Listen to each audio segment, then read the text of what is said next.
Briggs Stratton INTEK Beatwin 22. HP engine on my Husqvarna riding lawn mower I purchased last June won't start. I turned it over for about 20 minutes and still didn't start.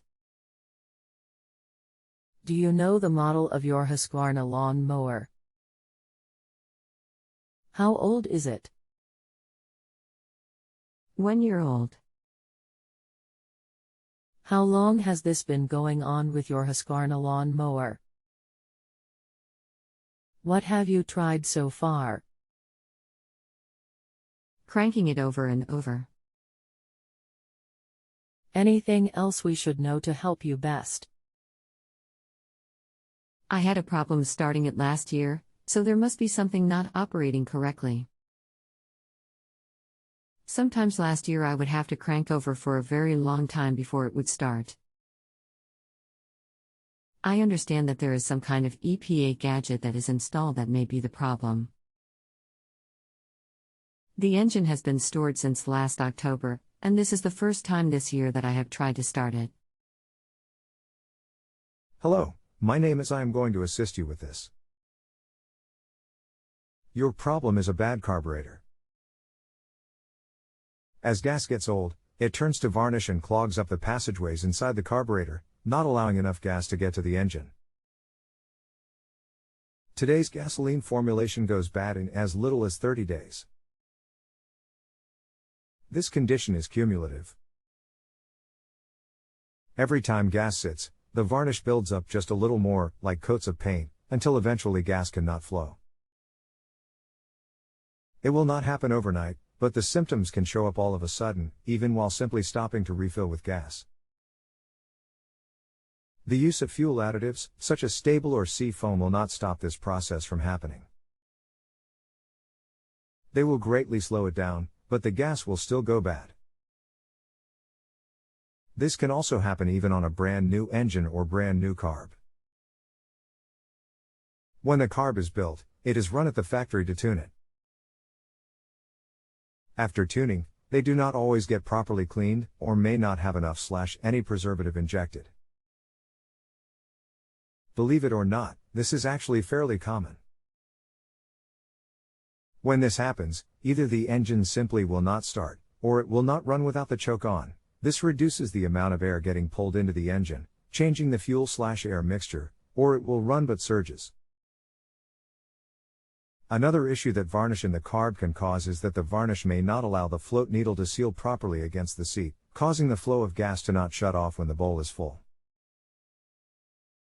The result will be gas overflowing the carb and running into the cylinder, and possibly out the air intake.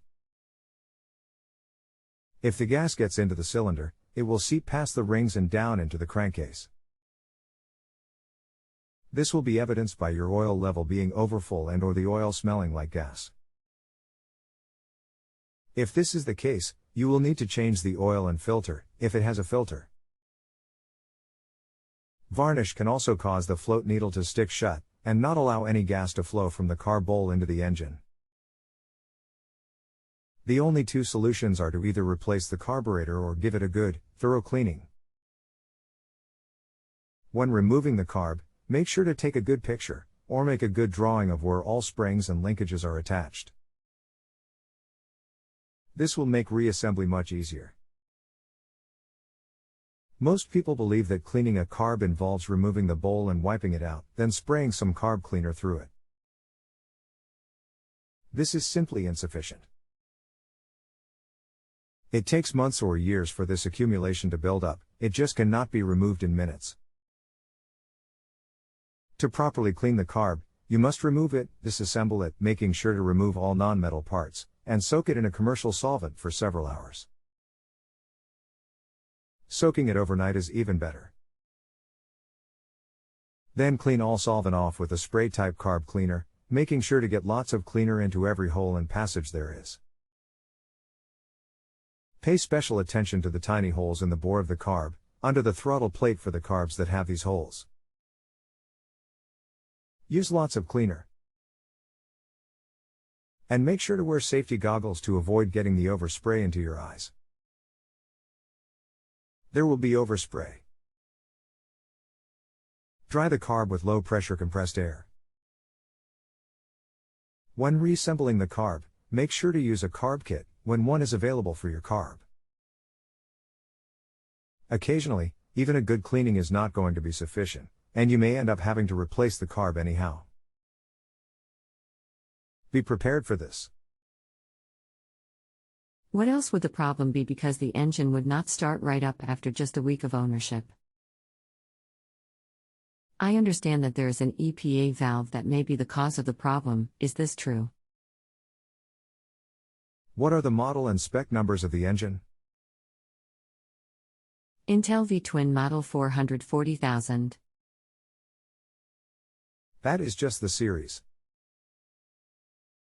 It might cover 100 different models. I need the actual model and spec numbers. Serial number, okay. Where do I find the actual model and spec number? No, I can't cross a serial number to a model number. I need the actual model number and spec number.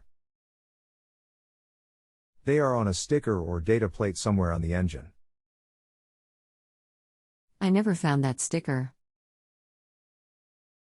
Look at the valve covers. The numbers may also be stamped into the flange of the valve cover, between the mounting bolts. Serial number 18062-8YG 33452. I do not think it's a varnish problem. Can I call you back? What number do I use? You cannot call me.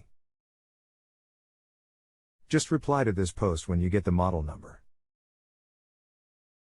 Here is a YouTube video that might help you.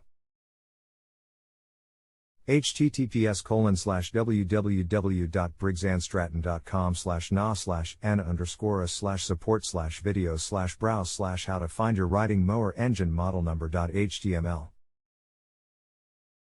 For some reason the link did not take. Here it is again. https://www.briggsanstratton.com/na/support/videos/browse/how to find your riding mower engine model number.html. Model 44N677 Type 0005G1 Code 18028YG. Code 1806228YG. That's what I needed. Thanks. There is no EPA valve. What makes these engines EPA compliant is the carburetor. They are jetted to the bare minimum to allow the engine to run. Just because this is a new engine does not mean the carb can't be bad.